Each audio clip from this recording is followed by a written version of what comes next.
네. 사실 작년부터 지속적으로 이제 인원들을 계속 가르치고 있어요. 요구하는 사람들이나 아니면 신청하는 사람들, 아니면 신청하는 기관들 가르치고 있고, 꾸준하게 지금 미국도 왔다 갔다 하면서 미국에서도 실탄 사격을 기준으로 교육을 이제 실행을 하고 있습니다.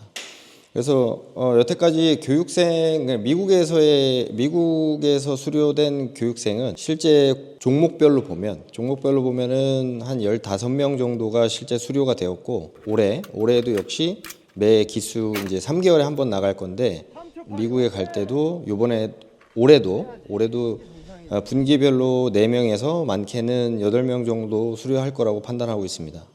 유튜브 활동은 지속적으로 하고 있기 때문에 유튜브 활동도 요즘에 때마침 또 구독자가 많이 늘어나고 해서 활동을 적극적으로 하려고 노력을 하고 있고, 또 많은 부분 더 정확하게 알려드리고, 잘못됐다거나 혹시나 허상이나 이런 것도 사실 실전에서 있을 법한 것들을 위주로 제가 제대로 교육하기 위해서 좀 더 노력을 하려고 합니다.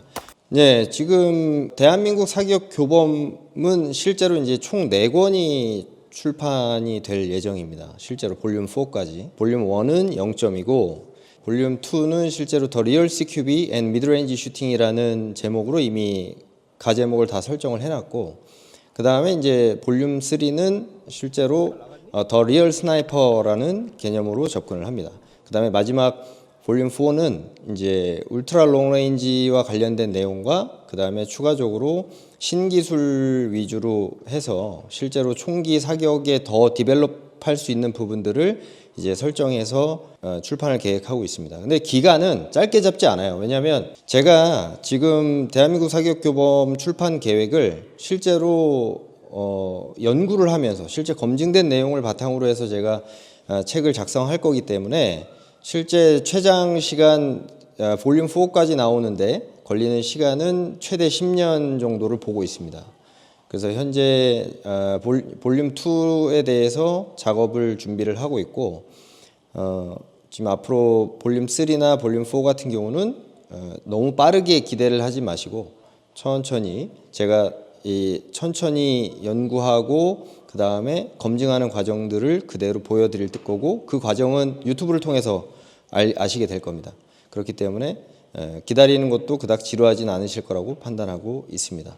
그리고 이제 대한민국 사격 교범은 볼륨 1에 대해서 잠깐 설명을 해드리면, 일단 볼륨 1의 제목이 0점이거든요. 근데 0점이니까 사람들이 이제 착각할 수가 있어요. 0점 사격, 뭐 우리가 흔히 알고 있는 사격인데 뭐 3발 쏘고 또 확인하고 3발 쏘고 확인하고 그냥 0점 잡으면 되는 거 아니냐, 클릭 돌려서 0점 잡으면 되는 거 아니냐, 이런 식으로 판단하실 수 있는데, 사실 0점 사격에는 중요한 요소들이 너무 많거든요. 실제로 제가 생각하는 진짜 리얼 제로잉이라고 하는 것은 기본적으로 안전 수칙부터 시작을 해요. 그 다음에 마지막에 트리거 컨트롤까지 해당되고, 그 다음에 이제 이걸 바탕으로 해서 이 0점을 이제 응용을 할 수가 있어요. 예를 들면 근접 전투가 주 임무인 사람도 있잖아요. 그러면 근접 전투에 맞는 0점 포지션을 잡아야 되고, 장거리 사격의 나는 어떠한 특정 거리를 쏠 거다라고 하면은 그 거리에 맞춘 0점을 또 잡아야 돼요, 실제로.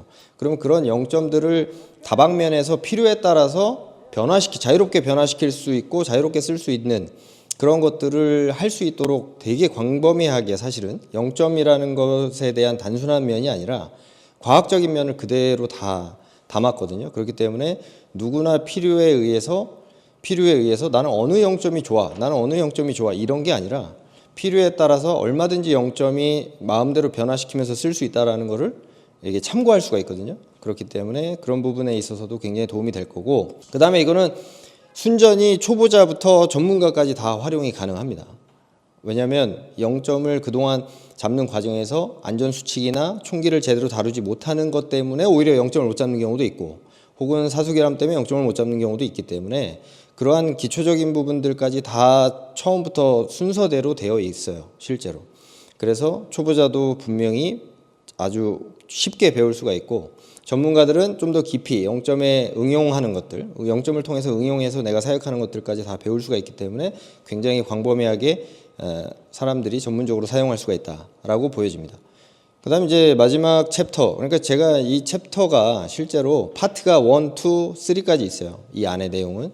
근데 파트 1은 말 그대로 0점 사격을 위한 준비 과정이 들어가 있고, 파트 2는 진짜 0점 사격을 할 때의 행동을 하기 위해서 어떠한 절차를 해야 되는지가 나와 있고, 마지막 파트 3에서는 기타 이제 양각대라든지 개머리판이라든지 이러한 것들에 대한 장비를 제대로 선정하고 구매하고 내가 사용하는 것까지 어떻게 하는 게 좋은지에 대한 조언, 이런 것들이 나와 있고, 마지막에는 앞으로 제가 테스트를 하려고 했던 일부 신기술과 관련된 총열, 그 다음에 뭐 어떤 스코프에 추가로 클릭을 더해주는 그러한 장비, 지금 뒤에 보는 이러한 장비들 같은 건데, 그러한 장비들의 신기술과 관련돼서 앞으로 어떤 식으로 넘어갈 거다, 앞으로 어떤 식으로 실제로 사격 기술이 넘어갈 건지에 대한 약간 엿보기식으로 첨부를 했습니다. 그래서 그게 이제 현재 대한민국 사격 교범의 볼륨 1의 내용이라고 보시면 되고, 앞서 이야기한 대로 볼륨 2, 볼륨 3, 볼륨 4까지 길게 잡으면 10년에 걸쳐서 출판을 계획하고 있습니다.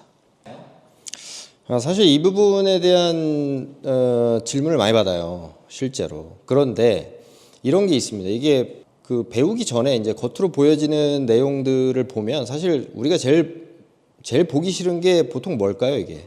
제일 보기 싫은 게 책이잖아요, 책. 제일 보기 싫은 게 책인데, 책이라는 걸 왜 제일 보기 싫으냐면, 사실 글씨를 읽는 걸 사람들이 싫어하니까 그냥 책을 열면 글씨 자체가 이제 사실 사람을 귀찮게 하는 거잖아요. 그런데 사실 글씨를 읽는 게 어려운 건 아니잖아요. 솔직하게 말씀드리면. 글씨를 읽는 게 어려운 건 아닌데 그냥 귀찮은 거란 말이에요. 그래서 사실 진짜 자기가 깊이 들어가려고 마음을 먹게 되면, 이 내용이 쉬운 거구나, 이 내용이 나를 위한 거구나, 이게 기본이구나, 이게 어려운 거구나, 전문적인 거구나, 이걸 다 판단할 수 있을 거라고 저는 생각을 하는데, 대부분 그냥 겉으로만 흘겨보듯이 보고 판단을 한다는 거죠. 그러니까 이게 진짜 전문적인 건지, 이게 진짜 기본을 위한 건지 알려고 하지 않고 시작을 한 질문들이 되게 많아요, 실제로. 보통 이제 그림으로 돼 있거나 뭐 되게 영상이나 이렇게 그냥 가만히 있어도 그냥 알아서 내가 눈으로 보고 해석하는 것들은 사실 귀찮지가 않고 재밌잖아요. 그러니까 거기에는 흥미가 있는 반대로 이제 그걸 말로 좀 더 깊이 설명을 해주고 차례대로 정확하게 이해를 시키기 위한 진짜 기본을 위한 절차는 사람들이 무시하는 경향이 되게 많아요. 그래서 사실 제 채널을 보실 때 딱 이것만 기억하시면 됩니다. 이게 제 채널을 보실 때 첫 느낌이 무겁다고 느낀다면 그거는 본인이 귀찮아서일 수도 있다. 왜냐하면 실제 교육을 받고 실제 행동으로 옮겨서 하는 사람들을 보면 굉장히 빨리 이해를 하고 굉장히 빠르게 습득을 하거든요. 실제 교육생들. 그러니까 내가 정말 배울게 라고 하고 귀찮아도 하는 사람들과 그냥 보고 그냥 머릿속으로 그냥 판단하는 사람들은 다르다는 거예요. 그렇기 때문에 한 번쯤은 채널에 들어와서 귀찮아도 말을 한번 들어보면 다 이해가 되는 말일 거다라는 게 제 판단입니다. 실제 어려운 단어를 쓰지 않고 대부분 이해를 시키기 위해 비유법도 굉장히 많이 사용하면서 제가 이야기를 하기 때문에 여러분들이 참고할 수 있는 부분이나 나중에 교수법으로 발전시켜서 여러분들도 누군가를 가르치려고 한다면 굉장히 어떻게 보면 갖다가 써먹으셔도 되거든요, 사실. 그래서 그런 부분에서도 많은 도움이 되지 않을까라고 판단을 합니다. 그래서 제 생각은 어렵지 않은 건데 여러분들이 조금 더 귀찮음을 조금만 뒤로 배제시키고 그냥 한번 그냥 틀어놓고 들어만 보셔도 이해는 될 거다라는 게 제 생각입니다. 그런 부분에 대해서는 오해가 없으셨으면 좋겠습니다. 이 부분은 저도 꼭 한번 이야기를 하고 싶었던 내용이고 실제 제가 자주 이야기를 해요. 이런 사건이 실제 일어나면 경찰인데도 불구하고 사람들에게 범인을 대상으로 정정당당한 걸 요구한단 말이에요. 저는 이 부분은 절대 맞지 않다고 생각하고, 왜냐하면 경찰이 안전에 위협을 받게 되면 그 다음은 또다시 시민한테 돌아가요. 또다시 국민한테 돌아가잖아요. 그렇지 않습니까? 이게 막아주는 사람이 일단 쓰러졌거나 무방비 상태로 또 무력화가 됐으니까 또 노출이 돼버린단 말이에요. 지키러 갔는데 못 지키고 온 거야. 저는 이게 납득이 안 돼요. 아무리 생각을 해도. 칼을 들었으니까 어차피 칼도 못 쓰잖아요.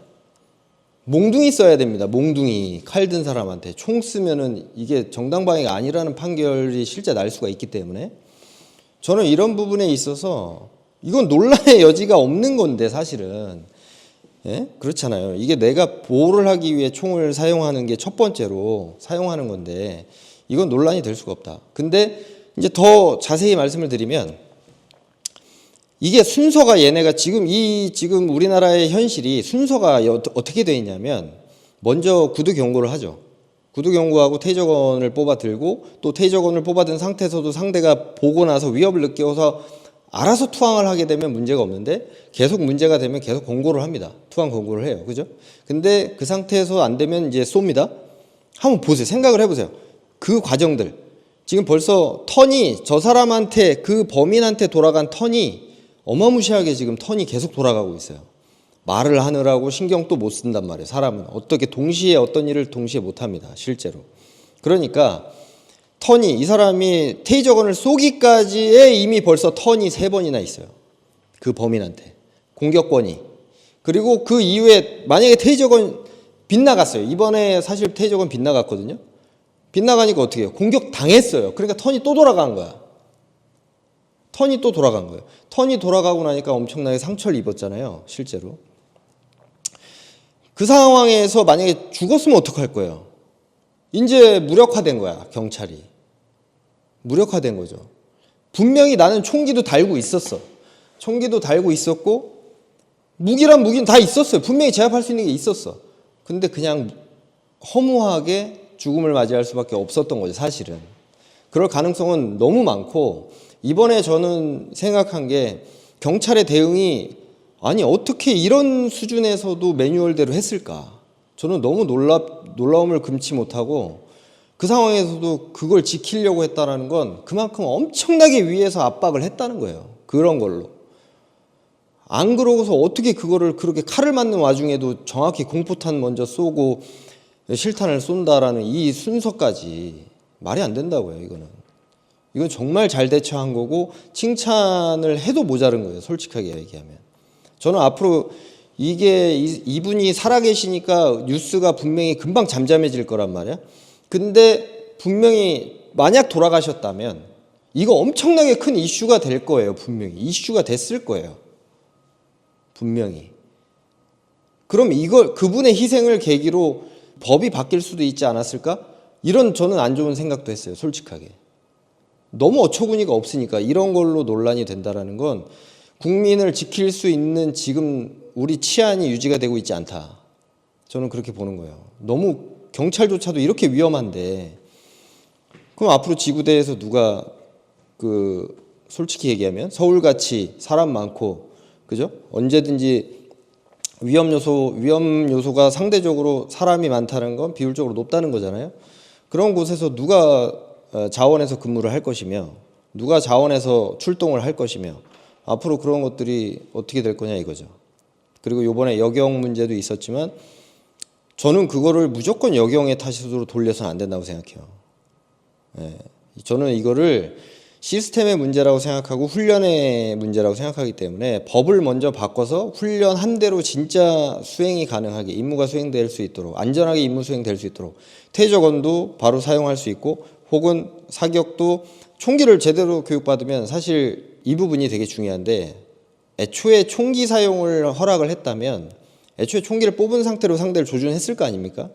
그렇기 때문에 하단을 조준하든 정밀하게 조준하든 이게 원래대로 한다면 더 수월해요. 사실은. 갑자기 뽑고 갑자기 공격받은 다음에 뽑으면 살기 위해서 성급해지다 보면 당연히 조준하다 보면 가슴팍 쏘든 어디 머리 쏘든 어떻게 알아요. 그걸 솔직하게. 말이 안 된다고. 그래서 애초에 총기 사용 요령이든 테이저건 사용 요령이든 정말 전술적으로 제대로 훈련이 될 수 있도록 법을 개정해야 된다라고 보는 겁니다. 훈련 잘 돼 있어도 결국은 상대한테 이렇게 많은 턴을 주게 되면 말이 안 돼. 교전 수칙이 이렇게 엉망인데 훈련 잘 돼 있으면 뭐 할 겁니까? 이렇게 훈련 잘 돼 있는데 그분이 실제로 공격받아서 상처받았잖아요. 이 공격받아서 부상당했잖아요. 저는 그런 부분을 좀 제대로 여러분들이 아셨으면 좋겠다. 그리고 꼭 개선됐으면 좋겠다라고 하는 말로 마무리하겠습니다. 사실 이 이야기는 우리가 탑건이라는 왜 영화를 본 적 있잖아요. 탑건에서도 왜 이제 무인기 시대가 왔다라고 우기는 장군이 있었던 걸로 제가 기억하는데, 사람이 할 수밖에 없는 전투도 분명 존재한단 말이에요. 거기에서 대표적인 예를 그렇게 한 것도 있는데, 이제 독파이트 같은 경우는 사실 사람의 능력으로 정말 하기 어려운 부분이긴 하지만, 어쨌든 그런 탑건의 예를 들어서도 저는 얘기를 하고 싶은 게, 사람이 실질적으로 전투를 할 일이 없다? 지금 우크라이나나 이런 러시아 전쟁을 보시면 알겠지만 사실 첨단 장비에 사용할 수 있는 한계가 있잖아요. 그러니까 이제 리밋이 걸려 있습니다. 예를 들어서 10개인데 10개 다 사용하고 나면 이제 뭘 사용합니까? 타격이 다 성공했다고 가정하더라도 땅덩어리가 너무 크고 규모 자체가 이 전쟁을 하는 실제 전선을 형성한 규모 자체도 너무 넓단 말이에요. 그런 상황에서 그렇게 러시아가 미사일을 퍼붓고 그 폭탄을 퍼붓고 해도 실제로 교전이 끝나지 않았어요. 말도 안 되는 기간을 끌어오고 있습니다. 이러한 걸 보면 지금 계속 재래식인 거예요, 전투가. 근데 거기에 우크라이나가 조금 어이없게 홍보하는 부분들도 있어요. 우크라이나전에서 우크라이나가 그 드론을 가지고 이상하게 홍보를 해요. 드론을 홍보를 하는데 어떤 식으로 하냐면 마치 드론 가지고 엄청난 첨단 전쟁을 하고 있는 것처럼 홍보를 하는데, 실상을 보시면 그 영상이 그닥 많지 않고요. 실제로 우크라이나와 러시아의 그 지금 전쟁 양상을 보시면 우크라이나가 열세입니다. 러시아가 열세가 아니고. 그러니까 그런 과장 홍보나 자기가 뭔가를 잘하고 있다라고 홍보하는 것도 저는 납득이 안 돼요, 솔직히 얘기하면. 그러니까 실질적으로 이 정도의 드론 공격을 감행하고 이 정도의 드론 정찰을 하면서 계속해서 전투를 할 수 있는 수준이 되려면, 사실 지난번에 드론 전문가랑 이제 대화를 했던 내용도 있었지만 실력이 단시간에 되지 않는다 그래요. 실제로 실력이 단시간에 안 된다. 6개월 동안 최소한 이것만 만져도 정말 어려울 수 있다, 이 이야기를 분명히 했단 말이에요. 그렇기 때문에 이런 드론과 관련해서 우리도 갑자기 어딘가에서 드론 사업자가 들어와서 갑자기 돈만 바라고선 뭔가를 하려는 경향도 없지 않아 있을 것 같은데, 그게 아니라 들어오는 것까지는 무조건 저는 좋습니다. 첨단 장비가 들어오는 건 너무 좋아요. 너무 좋은데 반드시 시스템화해서 체계를 갖춰서 훈련이 제대로 될 수 있도록 양성이 돼야 된다. 지금 사람이 너무 없어요. 들어와도 지금 제보를 받는다기보다는 실제 현역들한테 질문을 해보면 안 쓰고 처박혀 있는 게 너무 많습니다. 실제로. 이거는 드론만이 아니에요. 이건 실제로 대물 저격총 같은 경우도 마찬가지고, 정말 많은 첨단 장비라고 들어왔던 제품들이 지금 창고에 처박혀 있는 게 너무 많아요. 실제 이거는 다 저는 제 생각에 다 전수조사해야 된다고 생각하는데, 어쨌든 이런 부분에 있어서 너무 사람에 대해서 집중이 안 돼 있으니까, 쓰는 사람에 대해 집중이 안 돼 있으니까 사용자에 투자된 게 없어요. 사람한테 투자된 게 없어서 결국은 아무리 첨단 장비도 사람에 의해서 운영이 된다라는 건데, 이런 부분이 안 돼 있으니까 아직까지 첨단 장비가 우선적으로 들어와서 우리의 전투력이 된다? 그거는 말이 안 된다. 그렇기 때문에 차근히 장비 들어오는 거 분명히 좋다고 했어요. 그런데 당연히 장비가 들어오고 나서야 교육을 하는 거니까. 그렇지만 반드시 교육이 같이 도입이 되려고 노력하는 교관화 작업이 같이 선행돼야 된다라는 겁니다. 그리고 실제로 보시면 알겠지만 드론은 제가 가상으로 계속 조준 훈련을 하거든요. 드론 전문가 그 친구와 실제로 이렇게 드론 훈련장에 띄워놓고 제가 조준하는 연습도 이렇게 해보면 조준하기가 어렵지 않아요. 제 입장에서는 조준하는 게 그닥 어렵지 않고, 이것도 근데 중요한 건 뭐냐면 제 입장이라는 겁니다. 사격도 제가 굉장히 강조하는 게 훈련을 정말 많이 해야 돼요. 하물며 드론도 마찬가지인데, 이 훈련이라는 거, 교육이라는 건 어떠한 분야에서도 배제돼서는 안 됩니다. 창과 칼의 대결, 다 막을 수 있는 방패, 창과 방패의 대결, 다 막을 수 있는 방패, 다 뚫을 수 있는 창, 말이 안 되잖아요. 결국은 훈련량에 따라 상대의 방패를 뚫을 수 있는 거고, 훈련량에 따라 방패를 더 강화할 수 있는 거란 말이에요. 그렇기 때문에 저는 이런 부분을 좀 제대로 알고 우리가 제대로 된 도입을 하자. 제대로 된 도입은 장비와 교육과 그 다음에 진짜로 여기에 실제 이게 전력화할 수 있도록 이게 동시에 반영이 될 수 있도록 작업이 돼야 된다라고 보는 겁니다. 예.